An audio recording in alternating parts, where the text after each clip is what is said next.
Diz que a seleção espanhola foi visitar um orfanato lá em Curitiba, né?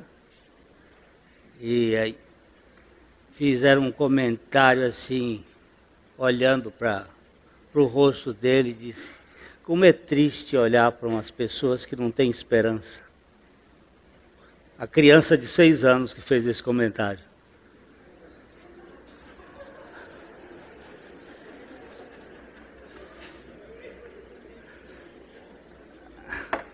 Depois daquele 5-1, eles ficaram sem esperança, né? Mas nós, depois da ressurreição de Jesus Cristo, nos enchemos de esperança. O Brasil hoje está, nesse mês, envolvido com futebol, e muita gente vendo os times jogar, e nós precisamos ver como é que Deus joga. Como é que Deus trata a gente. Vamos continuar no nosso Salmo 91. Salmo 91.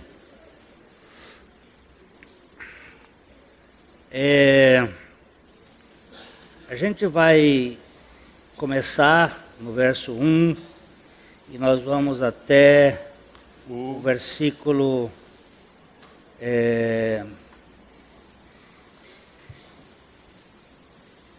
12.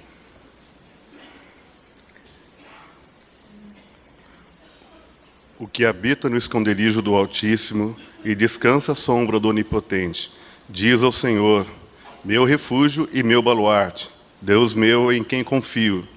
Pois ele te livrará do laço do passarinheiro e da peste perniciosa, cobrir-te-á com as suas penas, e sobre suas asas estará seguro. A sua verdade é pavês e escudo. Não te assustarás do terror noturno, nem da seta que voa de dia, nem da peste que se propaga nas trevas, nem da mortandade que assola ao meio-dia. Caiam 1000 ao teu lado e 10.000 à tua direita, tu não serás atingido. Somente com os teus olhos contemplarás e verás o castigo dos ímpios. Pois disseste: o Senhor é o meu refúgio, fizeste do Altíssimo a tua morada. Nenhum mal te sucederá, praga nenhuma chegará à tua tenda, porque os seus anjos dará ordens a teu respeito, para que te guardem em todos os teus caminhos. Eles te sustentarão nas tuas mãos, para não tropeçares em alguma pedra. Querido Pai, nós somos gratos a Ti, porque neste mundo de mudanças, Tu nunca mudas. E tens uma palavra que nos coloca um chão firme para que nós não tenhamos nenhuma desilusão e sejamos seguros. E nós te pedimos que venhas a falar conosco pelo Teu Espírito, em nome de Jesus. Amém. Nesse verso 10, nenhum mal te sucederá, nem praga alguma chegará à tua tenda, porque aos seus anjos dará ordens a teu respeito para que te guardem em todos os teus caminhos. Eles te sustentarão nas suas mãos para não tropeçares em alguma pedra. Nós vimos em dias anteriores aqui, que foi este o texto que Satanás utilizou-se para tentar Jesus. Vimos que Satanás chegou até o deserto, depois de 40 dias que Jesus estava esperando por ele, que Jesus não foi para o deserto para jejuar, nem para orar, ele foi para ser tentado pelo diabo. E ele ficou esperando durante aquela quarentena. E Satanás aparece e faz propostas para que Jesus demonstrasse um poder sobre-humano. Que ele não fosse simplesmente o filho do homem, mas o filho de Deus, que ele tinha recebido uma revelação, o Pai lhe dizendo: este é meu filho amado, em quem eu me comprazo. E Satanás ficou o tempo todo cutucando Jesus com a ideia: o senhor tem que provar que é filho de Deus. E se você é mesmo filho de Deus, e desde que você seja o filho de Deus, demonstre que você é filho de Deus. Prove que você é filho de Deus. E a primeira tentação foi a tentação da fome, a tentação física, carne, 40 dias sem comer. Tem gente que já passou mais do que isto. Os faquires, já teve faquir que passou mais de 100 dias sem comer. Mas 40 dias sem comer é uma pancada. Está com fome. Então, o senhor prova que o senhor é filho de Deus. E Jesus diz para ele: nem só de pão vive o homem, mas de toda a palavra que sai da boca de Deus. E a palavra que tinha saído da boca de Deus é: este é meu filho amado. Foi Deus quem disse. E eu não preciso de prova. Porque se eu precisar de uma prova, eu não estou crendo. E se eu estiver crendo na palavra de Deus, eu não preciso de nenhuma evidência. As evidências que nós buscamos são normalmente negação da nossa fé. Eu sei que muitas vezes a gente acha bonito aquilo que Gideão fez. Deus disse para ele, usou um anjo para conversar com ele, mas ele ficou sem saber se era ele mesmo e disse assim: se o novelo ficar cheio de água e tudo em volta ficar seco, aí eu vou considerar o assunto. E Deus foi lá, encheu o novelo de água e tudo em volta ficou seco. O cara era tão pirado por sinais, porque é judeu. Judeu pede sinal e grego busca sabedoria. Mas quem vive pela palavra de Deus vive pela fé. Aí ele no outro dia disse assim: tá bom, agora o senhor fez isso, vamos fazer o contrário. E agora eu quero o novelo seco e o chão molhado pelo redor. E Deus faz. Porque Deus é gracioso. Porque Deus é misericordioso. Quando Tomé disse... Tomé não foi no culto naquele domingo. Era o primeiro dia da semana. Ele não estava na reunião dos irmãos, dos 11, porque Judas já tinha se enforcado e os 11 ficaram 10, porque Tomé não foi. E não tinha internet, e o Tomé não viu Jesus passar por meio de uma parede, que a porta estava trancada, entrou, chegou lá, falou com os discípulos, conversou com eles, e os discípulos ficaram maravilhados. Contaram para o Tomé: Tomé, Jesus apareceu lá na nossa reunião. Ele costuma aparecer na reunião da igreja. Porque ele diz que onde 2 ou 3 estiverem reunidos em meu nome, ele costuma estar lá. É da praxe dele ficar nesses lugares. E ele esteve lá. Aí Tomé disse, eu não creio, não creio, não creio, não creio, só creio se eu enfiar o dedo nos buracos, enfiar a minha mão lá no lado onde foi furado. Domingo seguinte a internet estragou e ele foi lá.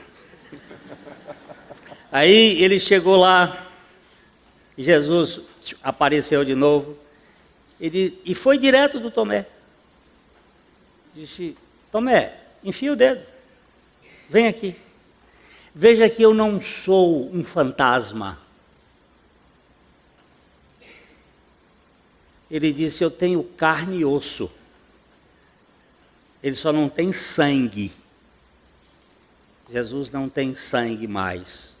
Porque carne e sangue não podem herdar o reino de Deus.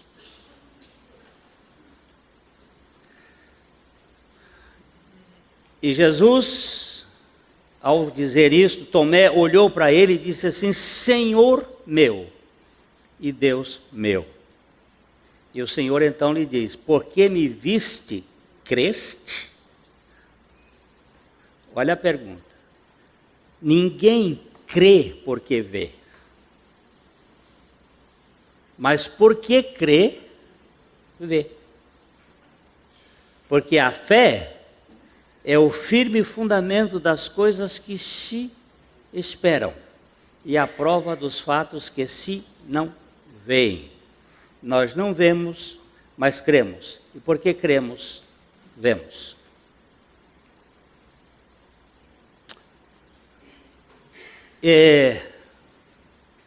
Jesus não precisava provar para Satanás que ele era o Filho de Deus. O Pai havia dito. Mas Satanás foi de novo. E levou Jesus ao pináculo do templo. E de novo ele insiste. Ah, o senhor é filho de Deus? Então prova. Pula daqui para baixo. Faça um espetáculo. E aqui nós tratamos sobre a questão da tentação da nossa alma. A tentação de ser importante, reconhecido, visto, admirado, coisas assim. Que essa é uma tentação psíquica. Todos nós sofremos. A necessidade do reconhecimento. Faça um espetáculo aqui.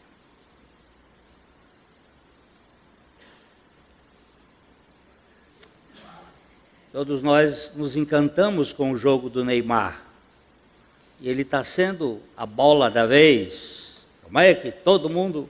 Então ele tem que ser o espetáculo. Reconhecido. Pula daí. E Jesus disse, não, porque aqui nesse... Então Satanás utiliza-se da Bíblia, do texto da palavra de Deus. E ele usa o texto bíblico para dizer, vamos ver aqui por favor, o Salmo 91, versículos 11 e 12. Porque a seus anjos dará ordens a teu respeito, para que te guardem em todos os teus caminhos. Eles te sustentarão nas tuas mãos, para não tropeçares em alguma pedra. Satanás só fez uma coisa. Nós já vimos isso aqui. Ele omitiu, no versículo 11, ele omitiu essa expressão aqui. Para que aos seus anjos darás ordem a teu respeito, para que te guardem. E ele tirou em todos os seus caminhos. Ele retira. Nós vimos que subtração, acréscimo, mudança de termos podem trazer confusão. E finalmente Satanás tentou Jesus pela terceira vez, mostrando os reinos do mundo por um ato de adoração, que foi a tentação do Espírito. Se você me adorar, eu te dou os reinos deste mundo. Ora, tudo é dele, ele é o Senhor do universo, mas ele agora estava aqui como homem, como uma criatura. Ele poderia tentar provar, mas ele não faz isso. Ele depende do Pai, porque ele tinha um objetivo, e esse objetivo era em troca da alegria que lhe estava proposta suportar a cruz. E eu gostaria de tratar hoje um pouquinho sobre a questão dos anjos, porque tem muita gente que gosta de anjo. Eu também gosto, mas eu tenho preocupação com anjo, porque nós já tivemos um anjo que despencou e trouxe um terço com ele.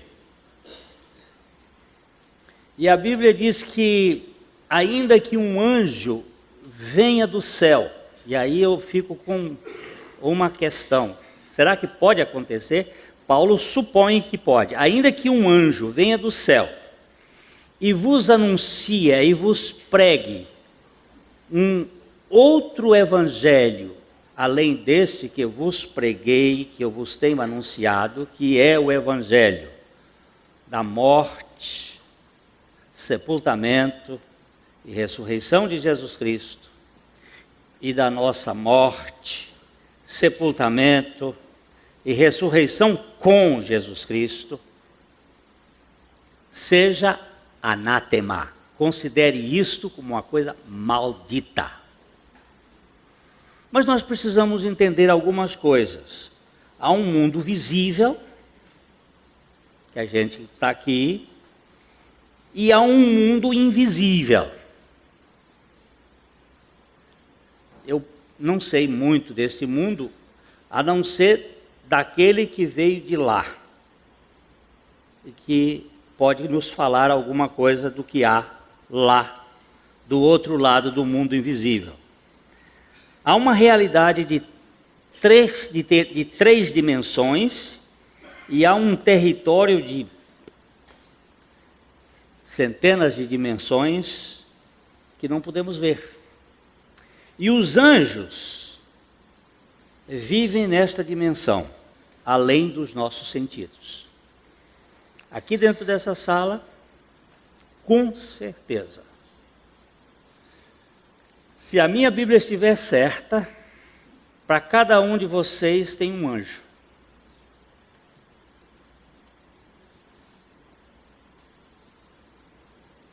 E tem demônios. Aqui está cheio de anjo. E tem mais anjo aqui do que gente.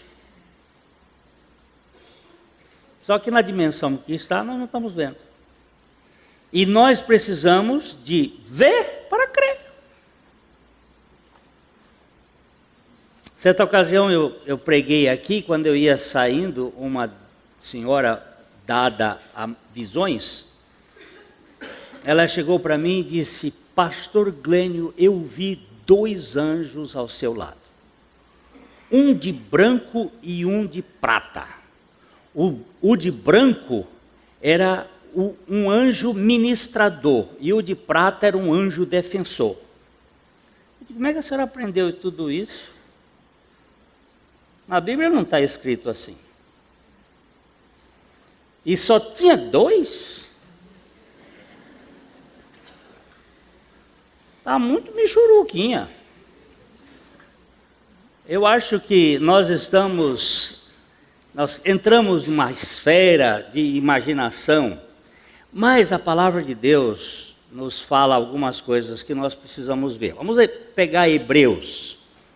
Hebreus capítulo 1. Eu vou começar com o verso 1. Hebreus 1:1. Quando Paulo, apóstolo de Cristo Jesus. Não, Hebreus. Não vai com Paulo não, que Paulo não escreveu Hebreus não. Pode ser que tenha sido ele. É verdade. Pode ser ele mesmo. Mas havendo Deus outrora falado muitas vezes e de muitas maneiras aos seus pais pelos profetas, nestes últimos dias nos falou pelo Filho, a quem constituiu o herdeiro de todas as coisas, pelo qual também fez o universo. Vamos voltar. Deus falou quantas vezes? Muitas vezes. De quantas maneiras? De muitas maneiras. Falou a quem? Aos pais. Pais de quem? Aos hebreus. Ele está escrevendo aos hebreus, aos judeus, aos hebreus. Ele falou de muitas maneiras aos pais. Ele falou pelos profetas, né? E, verso 2, e nesses últimos dias, nos falou pelo Filho. O Filho é a linguagem de Deus, é a palavra de Deus, é o verbo de Deus que se encarnou, é a linguagem mais concreta que existe de Deus nesse universo, é o Filho. Ele diz, ele nos falou, falar, é palavra. Ele nos falou pelo Filho. O Filho, ao falar, falava a linguagem de Deus, da Trindade. Ele nos falou pelo Filho, a quem constituiu o herdeiro de todas as coisas.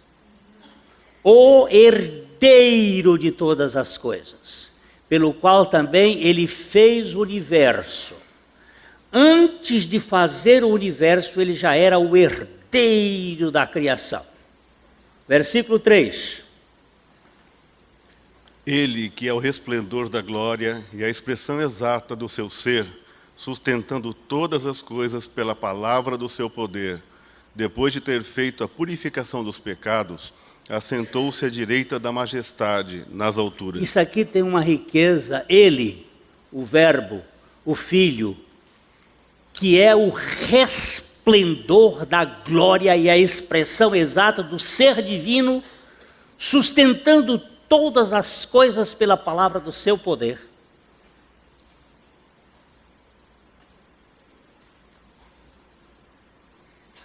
Nada pode fugir ao controle da palavra de Deus, nada. Depois de ter feito a purificação dos pecados, que é a missão pela qual ele veio ao mundo, assentou-se à direita da majestade nas alturas. E ele só assentou porque terminou, está consumado. Serviço acabado, está consumado. Aqui na terra, ele já fez o que tinha que fazer. Assentou-se nas alturas. Versículo 4. Tendo se tornado tão superior aos anjos, quanto herdou mais excelente nome do que eles. Aí ele levanta a questão dos anjos, que Cristo, ao se tornar humano, ao tomar os pecados, ao fazer a redenção, ele entrou numa esfera superior à esfera dos anjos. Ele era Deus, Cristo, esvaziou-se da sua divindade sem perder uma grama de ser Deus, mas da glória divina ele se esvaziou, assumiu a posição de servo, como os anjos também são servos, mas os anjos são servos em outra dimensão que não a terceira. Jesus se tornou servo como homem. E como homem ele foi à morte e morte de cruz. Ele não podia se rebaixar mais. Por aí o Pai o exaltou sobremaneira e lhe deu um nome que está acima de todo nome. Por isso que ele é acima do nome do Pai.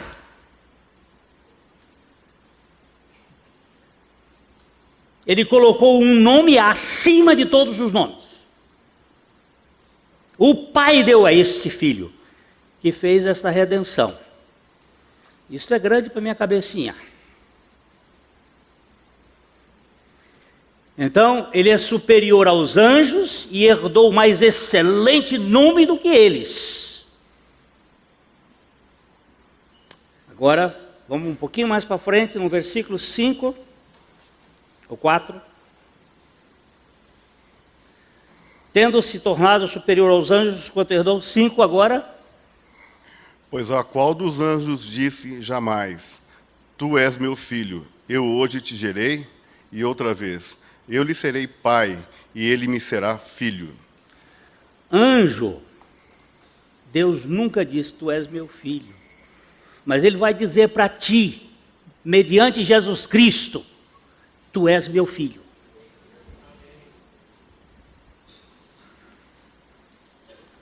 Se tu não estás entendendo isto, vá assistir o jogo da Copa, que vai lhe dar mais alegria.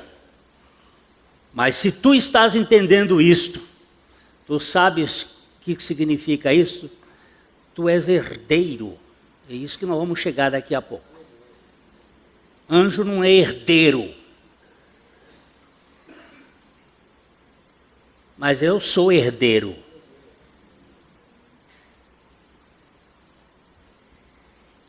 A cara de vocês, precisava ter um negócio para vocês verem a cara de vocês. Vocês estão assim.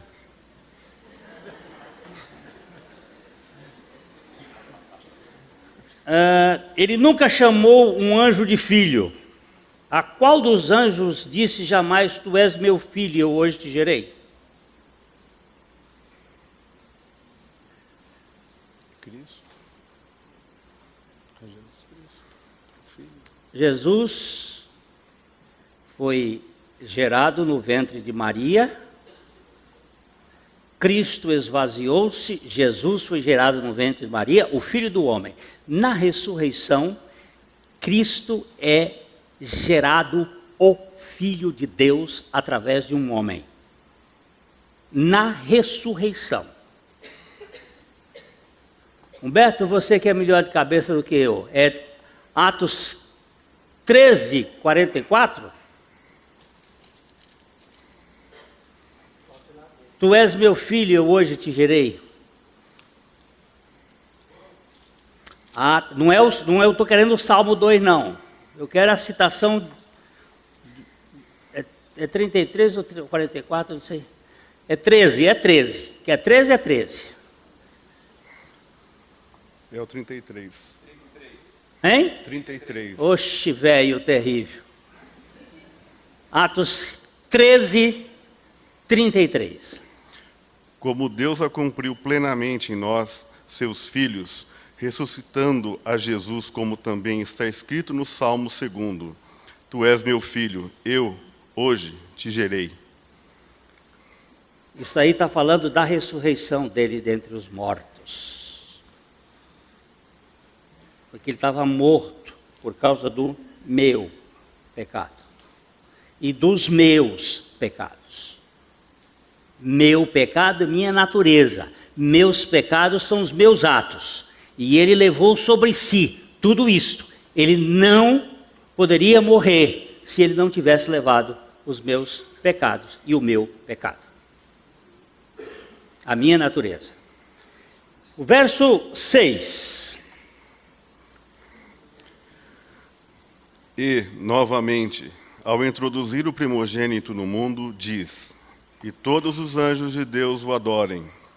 E novamente, ao introduzir o primogênito no mundo, esse primogênito que está introduzido aqui é o primogênito dentre os mortos. Todos os anjos o adorem. Ok? Andamos um pouquinho mais. Verso 7.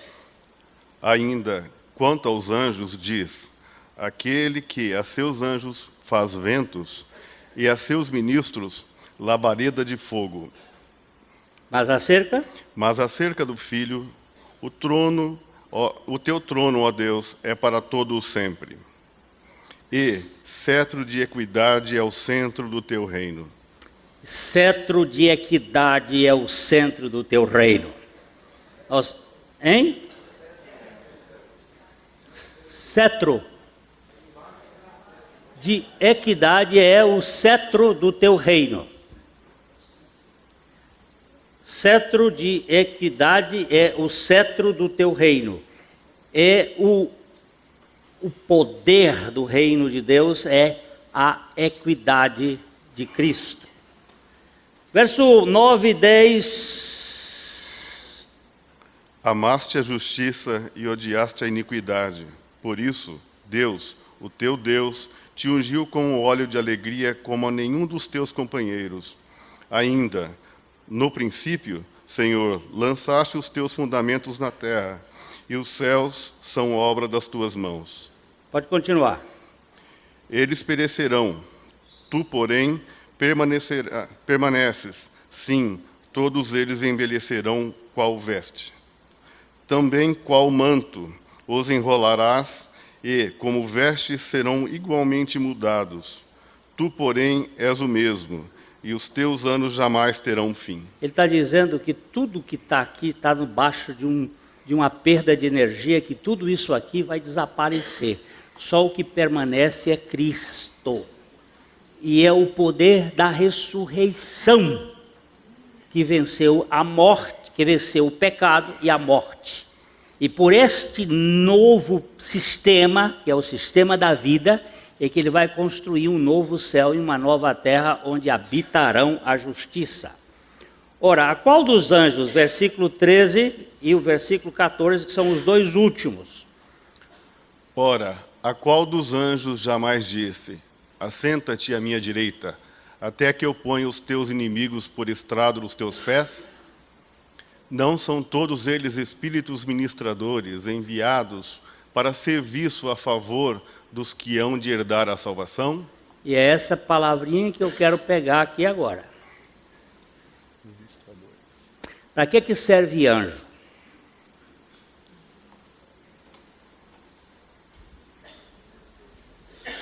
Repara o que diz aí o texto.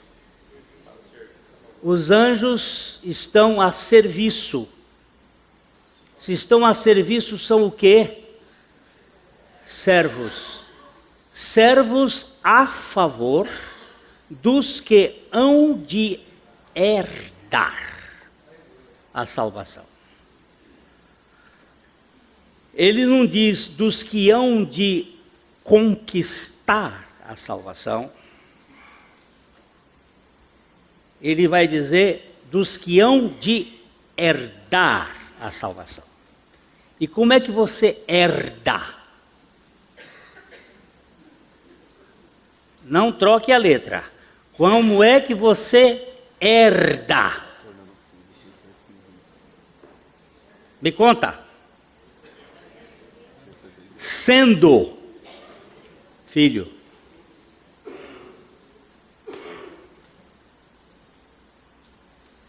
Sendo filho. E como é que você é filho?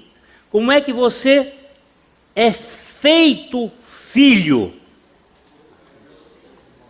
Então, a Bíblia tem que nos mostrar como isso acontece.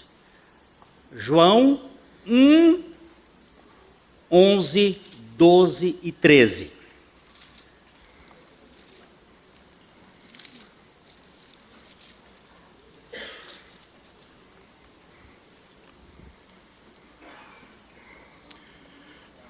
Veio para o que era seu, mas os seus não o receberam. Mas a todos quantos o receberam, deu-lhes o poder de se tornarem feitos filhos de Deus. Como é que é? Onde foi que você achou essa versão aí? João 11, 1, 11, 12. Sim, mas onde é que você achou essa versão aí?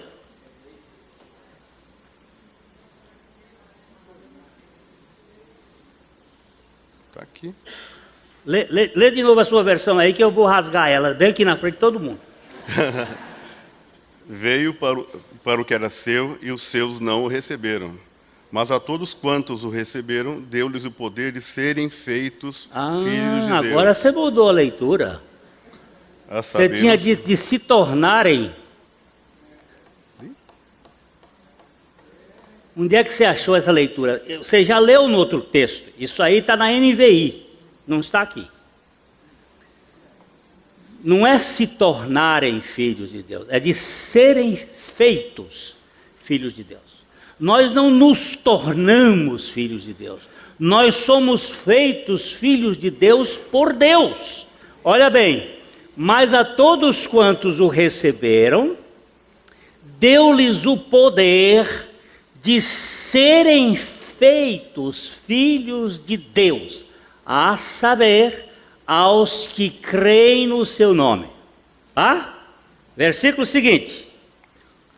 Os quais não nasceram do sangue, nem da vontade da carne, nem da vontade do homem, mas de Deus. Vamos ver se a gente...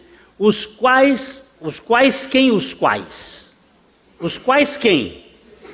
Os que receberam. Os que creram. Os que creram foram os que receberam. Como eles foram feitos filhos de Deus, não por sangue. Não é uma questão de consanguineidade.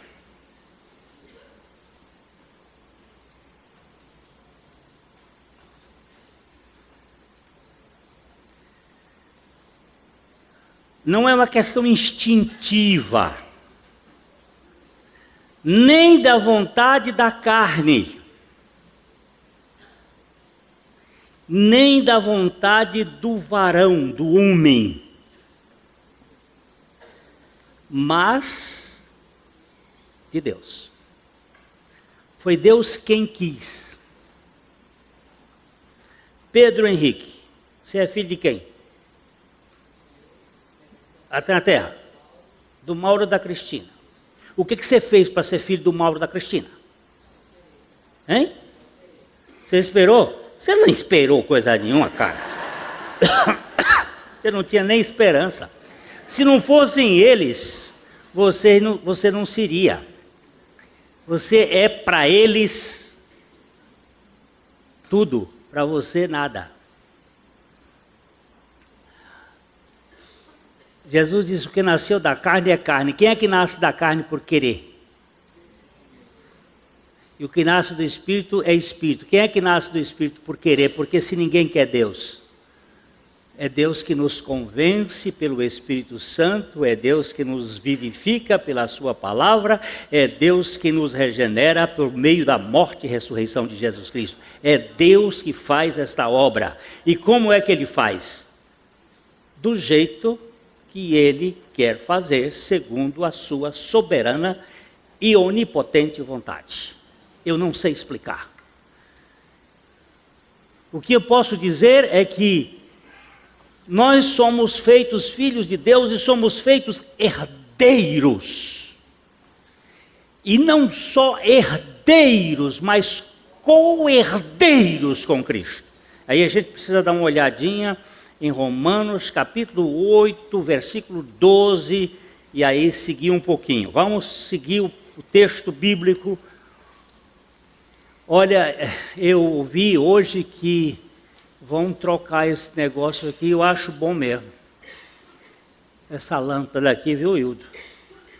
Porque eu estou ficando meio cego, e aqui está lusco-fusco, e eu queria mesmo que vocês trouxessem Bíblia e olhassem para cá, tivesse Bíblia, porque nós precisamos de fundamentos da palavra para ficar firme e não sair nem para um lado nem para o outro, porque quando nós estamos firmes na palavra, não há quem nos tire. Jesus foi tentado o tempo todo e ele não ficou procurando anjo, não, ele ficou na palavra. Eu estou falando isso porque tem uma turminha aqui atrás de anjo, viu? Outro dia ei pastor, nós estamos indo numa montanha para pular com anjo. Eu já estou ficando arrepiado. Você ouve do Evangelho da Graça de Deus, ainda vai para uma montanha, porque lá tem fogo e tem anjo. Você está perdendo o que Deus... Olha, Ele falou aquilo para trás. Para frente é pelo Filho. É a linguagem final, cabal, absoluta, é pelo Filho, não é por anjo, não. Os anjos já tiveram o papel deles. E hoje eles estão aqui a serviço daqueles que hão de herdar a salvação. Mas nenhum anjo é herdeiro. Ou você não tomou conhecimento disso na Bíblia?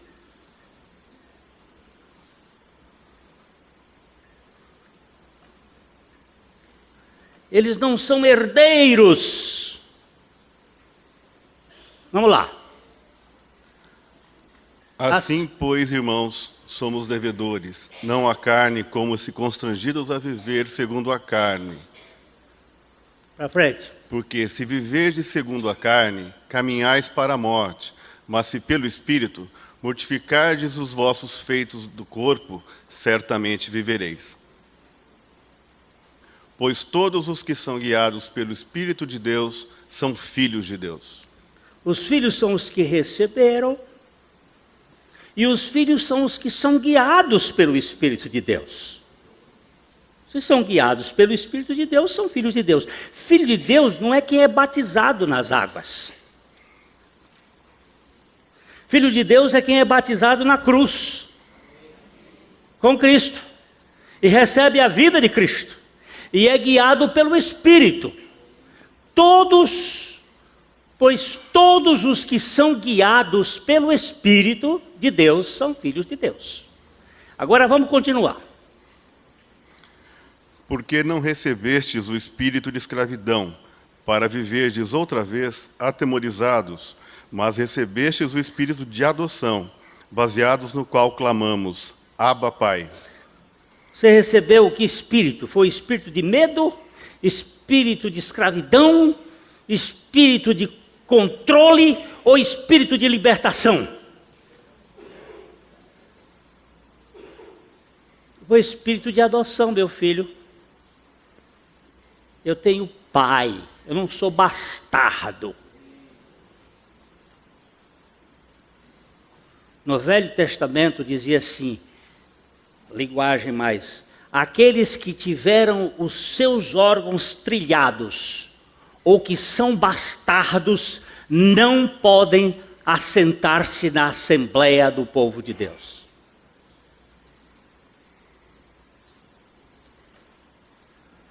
Isso está lá em Deuteronômio. E agora, eu não sou bastardo, e não sou filho do outro, eu não sou filho do Dido.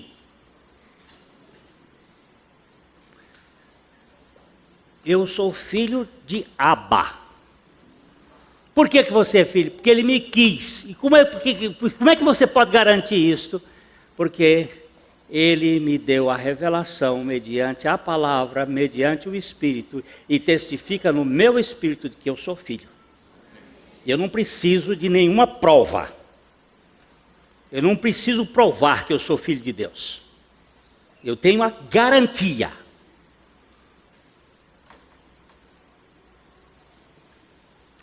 Vamos lá, mais um tiquinho. Mais um pouquinho mais, temos que. O próprio Espírito testifica com o nosso espírito que somos filhos de Deus. Ele testifica. Tem prova. O Espírito testifica conosco. Ontem um irmão nosso, muito querido, e ele estava preocupado com essas questões, às vezes, de experiência. Às vezes a gente quer ter uma experiência. Eu já andei por este mundo da experiência, eu li a experiência de Moody, eu li a experiência de um outro lá, eu li a experiência, eu queria uma experiência, e eu ficava pedindo, Deus, me dá uma experiência. Deus, me dá uma experiência, para eu sentir, para eu ver. E um dia ele me falou assim, pela palavra. Se você precisa de experiência, você não está crendo na minha palavra.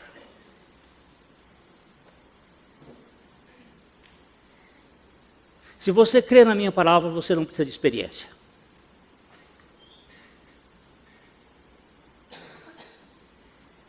É duro a gente escutar uma coisa dessa, né? Mas aí você acerta o rumo. Se você precisa de experiência, você não crê na minha palavra. Se você crê na minha palavra, você não precisa de experiência.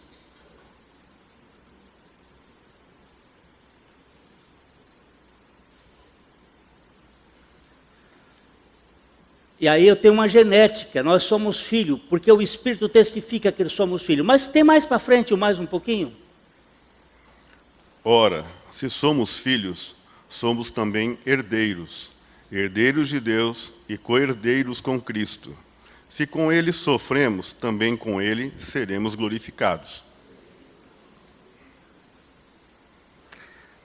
Somos o quê? Herdeiros e co-herdeiros. Você sabe a diferença de herdeiro e co-herdeiro?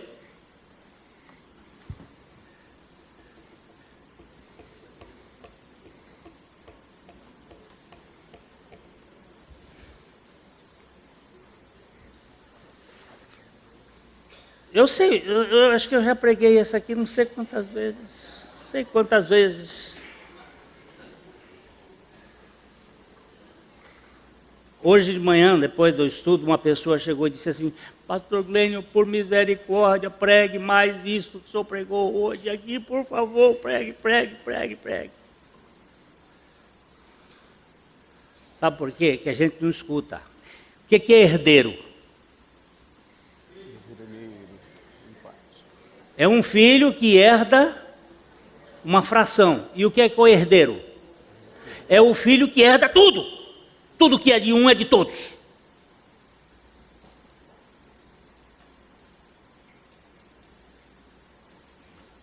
Tudo é vosso, e vós de Cristo, e Cristo de Deus. Eu estava pregando lá em Paranaguá, na cidade de Paranaguá, aí um irmão muito gracioso que tem lá, brincando comigo, disse: essa cidade é sua, pastor Glênio. Cidade de Paranaguá, eu digo, essa porcaria assim é minha. Eu só quero isso aqui, não, eu quero o mundo todo, meu filho. Eu sou guloso. Aí ele ficou: o que você quer dizer com isso? Eu digo: todo o universo pertence a Cristo. E eu sou dele, eu sou co-herdeiro com ele. No dia que nós tivermos essa consciência, o nosso coração vai se aquietar.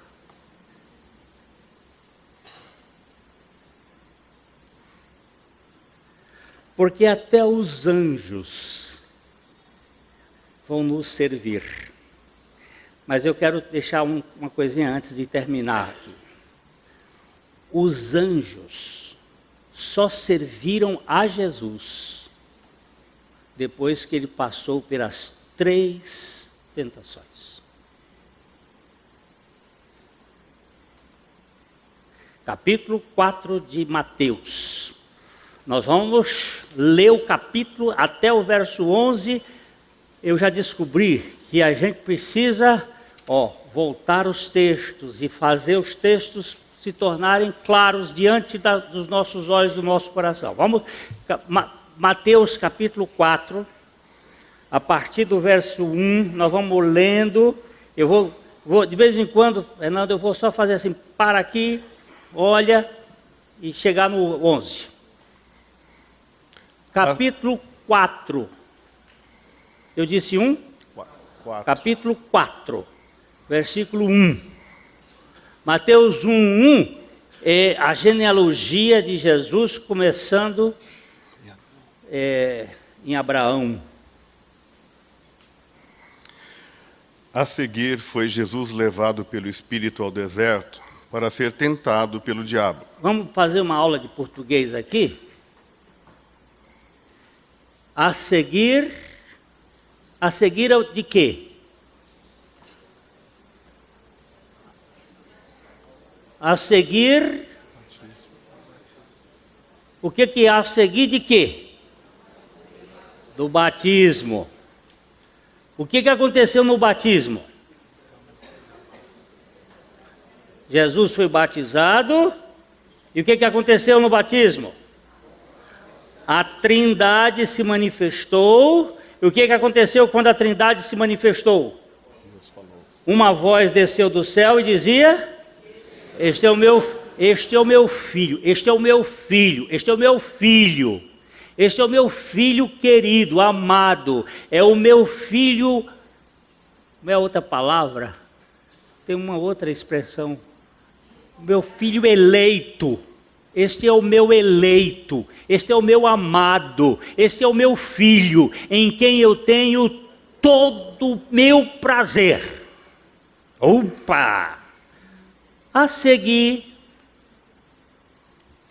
E, depois de jejuar 40 dias e 40 noites... Não, volta,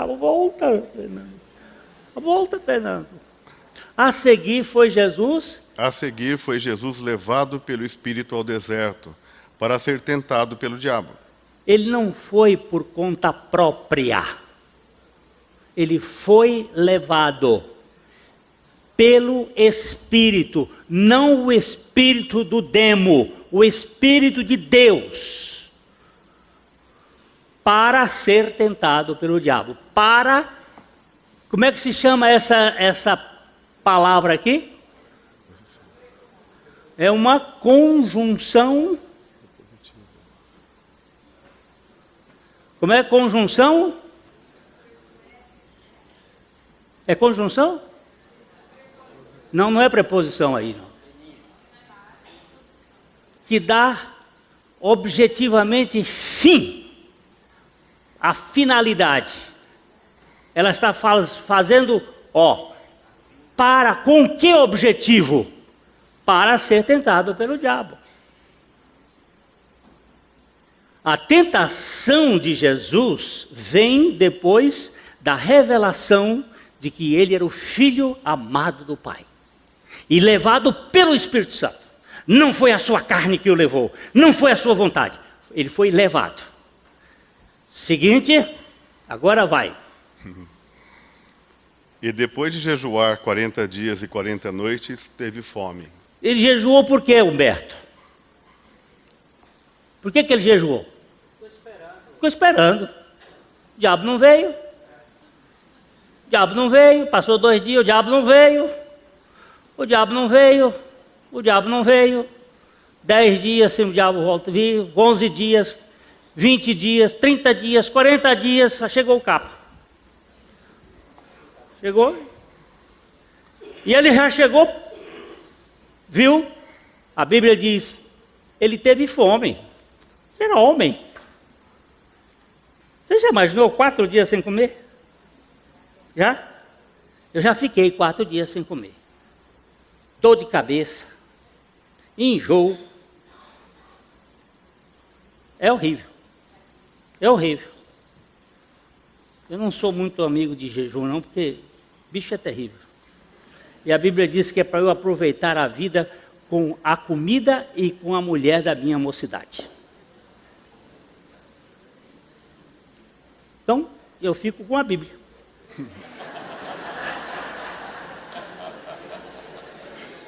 Depois de jejuar 40 dias e 40 noites, teve fome. E aí? E aí? Então o tentador, aproximando-se, lhe disse: se és filho de Deus, manda que essas pedras se transformem em pães. Preste atenção, o tentador aproximando-se.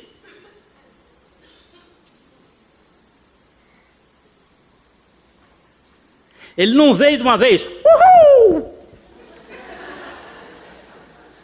Ele veio aproximando-se.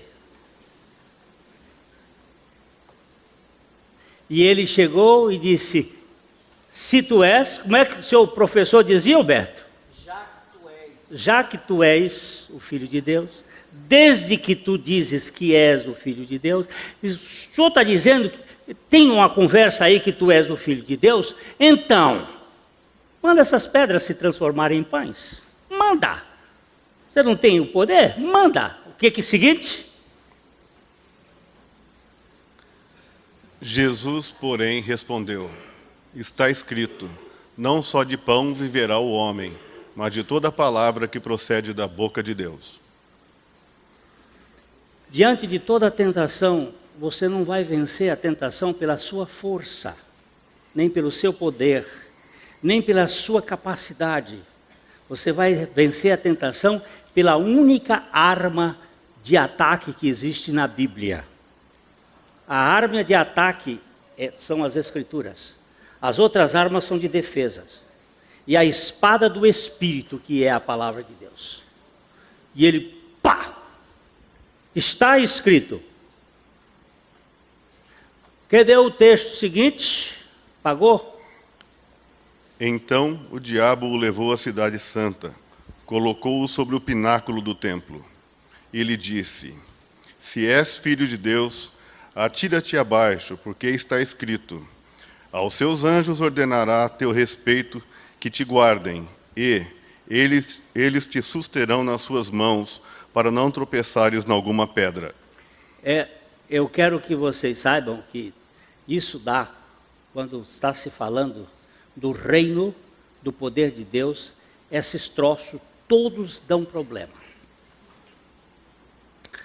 Quando o Espírito Santo está agindo, tem que haver alguma coisa que é para criar incômodo. Mas em nome do Senhor Jesus, não tem incômodo que vença a palavra dele. Não é? Quando Jesus desembainhou a espada, o diabo pegou também a espada de Deus. E disse, vamos lutar esgrima aqui. Vamos lutar. Também, olha, ele diz assim, mas está escrito, aos teus anjos dará ordem para que te sustentem nas suas mãos e nenhum mal vai te acontecer. Ele foi logo desembainhar. E Jesus puxou a espada de novo, disse também, ali, eu estou vendo lá, mas aqui não está vindo. Então o diabo levou a cidade, não, é um pouquinho para trás, antes do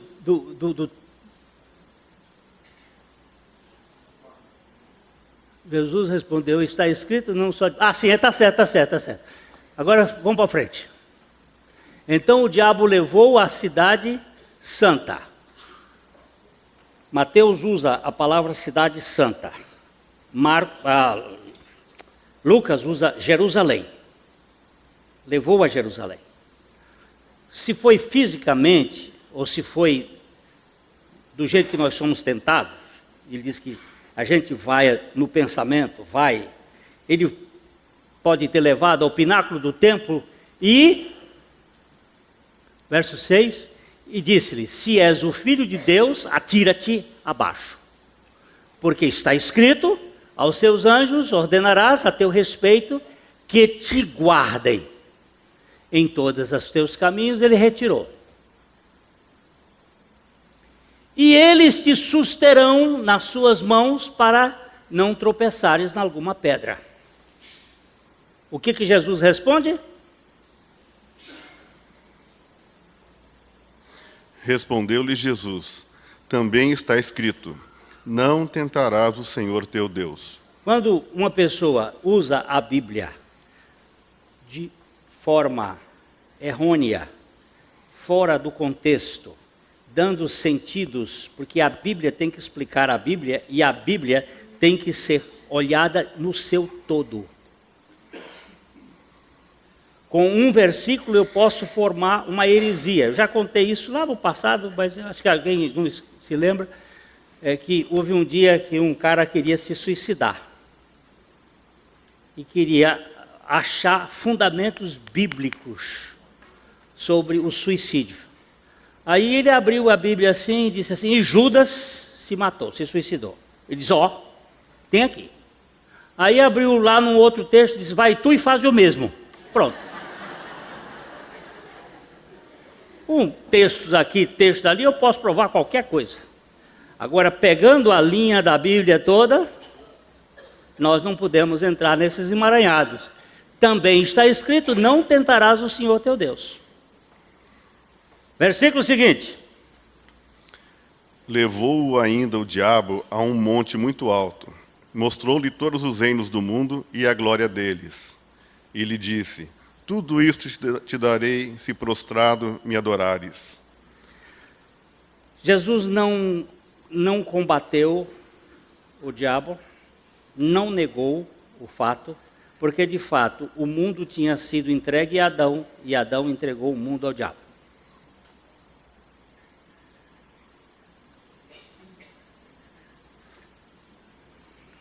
Coçou minha boca,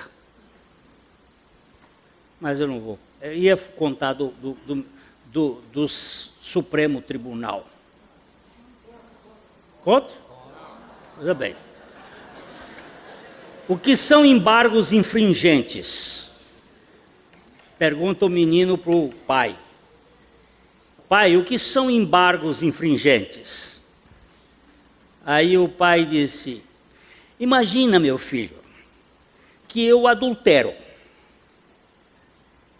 E aí eu sou levado a julgamento. Seu avô, sua avó, sua mãe, você, sua irmã,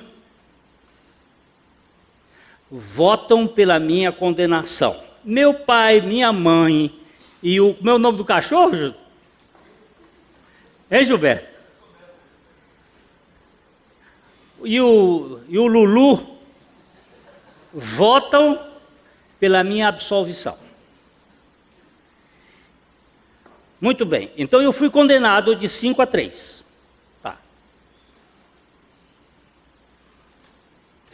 Aí, como eu tive 3 votos favoráveis, eu tenho direito a fazer uma apelação com os embargos infringentes. Aí o menino virou, mas pai, sendo assim, os votos vão ser iguais. Ele disse, depende, filho. Se nós trocarmos seu avô, sua mãe e sua avó pelas 3 prostitutas com quem eu adulterei, agora nós vamos mudar a história. Aí vocês entendem o que é embargos infringentes.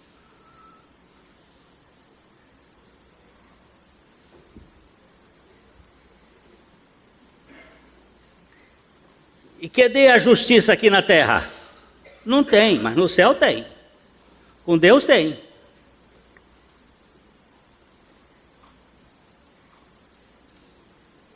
Satanás queria tirar de Jesus o cetro do seu governo. Mas o cetro do seu governo é imutável. E ele diz, tudo isto te darei se prostrado me adorares. O que é que Jesus responde? Então Jesus lhe ordenou, retira-te, Satanás, porque está escrito, ao Senhor teu Deus adorarás, e só a ele darás culto. Com isto o deixou o diabo, e eis que vieram anjos e o serviram.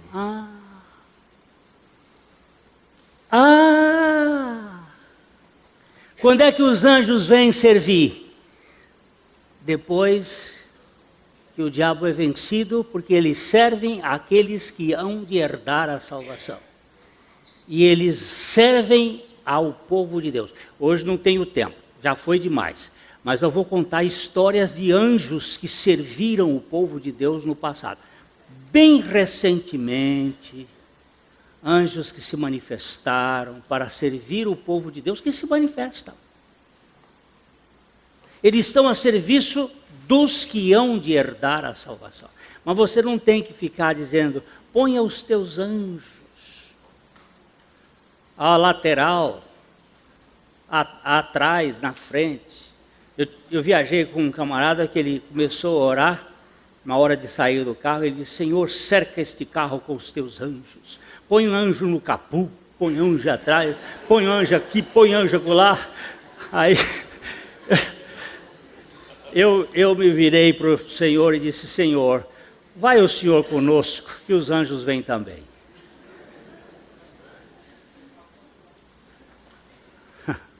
Se o Senhor está conosco, os anjos estão juntos. Vem até aqueles que não são bem-vindos, eles estão aí no meio. Eles estão aqui na igreja perturbando algumas pessoas.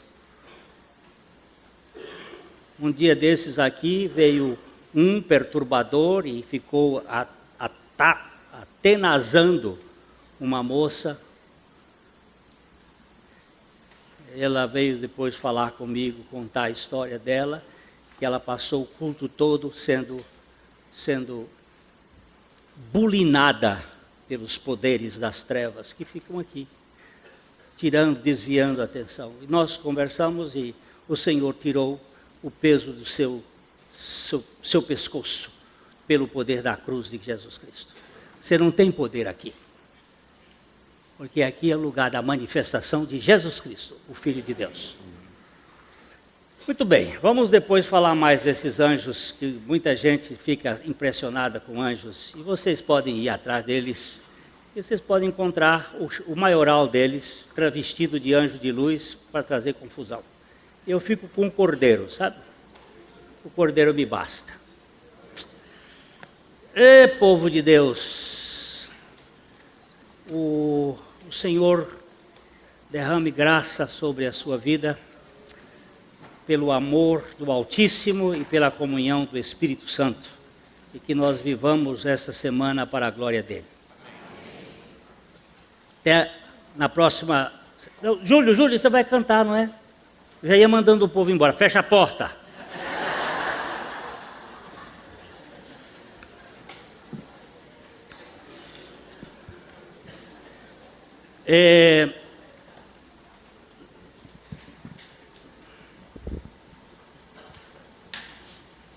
Eu tenho um amigo que é piloto, é conhecido, ele é piloto da American Airlines. Ele é filho de missionário. E ele gosta de, quando ele vem viajar de Nova York para o Brasil, ele diz que brasileiro é o povo mais inquieto. Ele foi criado aqui no Brasil, ele é americano, mas foi criado aqui. Ele diz o povo mais inquieto. Quando o avião desce e está taxiando, eles começam a se levantar e pegar coisa, e as aeromoças dizendo, senhores passageiros, fiquem com cinto de segurança. E o Thomas, ele disse o seguinte, eles têm uma câmera que vem, quando o pessoal começa a levantar, ele pega o avião assim num certo ponto, pisa o freio, aí dá umas quedas nos 2 ou 3. Eu acho engraçado isso, sabe? Eu já vi uma mulher aqui em Londrina levar um tombo, foi tão bonito o tombo que ela levou, porque ficam avechados para ir. Se na igreja tivesse um negócio desse para trás, seria uma beleza, ia dar uma freada assim, para deixar o nego cair antes de sair. A porta não abriu. Vambora, Júlio. A mensagem que você acabou de assistir faz parte do Ministério de Comunicação Palavra da Cruz. Temos um grande acervo de estudos bíblicos em áudio e vídeo. Distribuímos também gratuitamente o jornal mensal Palavra da Cruz. Entre em contato conosco pelo fone 0 operadora 43 3372 8900 ou pelo e-mail livraria@piblondrina.com.br. Visite-nos pelo site www.livrariapiblondrina.com.br ou acesse www.piblondrina.com.br. Graça e paz.